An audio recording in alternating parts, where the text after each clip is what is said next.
हे बघा प्लॉट इथून स्टार्ट होतो आणि हे घर आहे 1,500 स्क्वेअर फूटचं ओल्ड सँक्शन घर आहे ते.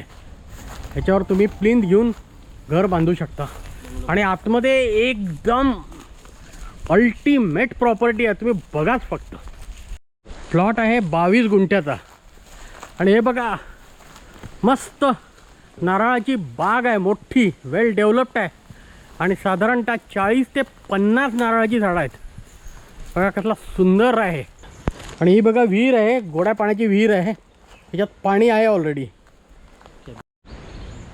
हे बघा कसला सुंदर व्ह्यू आहे. आणि हा प्लॉट इथपर्यंत आपला एंड होतो आणि इथून जो स्टार्ट होतो हा प्लॉट आपल्या प्लॉटलाच लागून आहे. केंद्र शासनाचा प्लॉट आहे आणि इथे पूर्ण सुरूचं बन आहे आणि आपणच ॲक्सेस करू शकतो ते.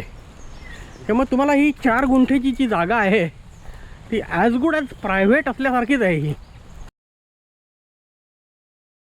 हे सुरूचं बन आहे, हे प्रॉपर वाळूमध्ये आहे. हे बघा ही वाळू आहे, त्याच्या खालती वाळू आहे. आता हे झाडं आहे, या झाडामध्ये तुम्ही जर हॅमक लावले तर बघा काय त्याची ब्युटी येईल. आणि बघा डायरेक्ट समुद्र, अमेझिंग. त्याच्यासारखा प्लॉट खूप कमी मिळतो आहे. समुद्र, सुरूचं बन, त्यानंतर माळाची बाग आणि त्यानंतर रोड. तुम्ही जर कॉटेजेस केले तर टुरिस्ट असे पळत पळत येतील तुमच्याकडे. एक 7/12 एक नाव आणि किंमत आहे 3 करोड रुपये. जागा बघण्यासाठी तुम्ही तुम्हाला व्हॉट्सअप करता, त्यात जर प्रॉपर्टी ID किंवा प्रॉपर्टी लिंक टाकली तर मला कळेल कुठल्या जागेत तुम्हाला नेमका इंटरेस्ट आहे.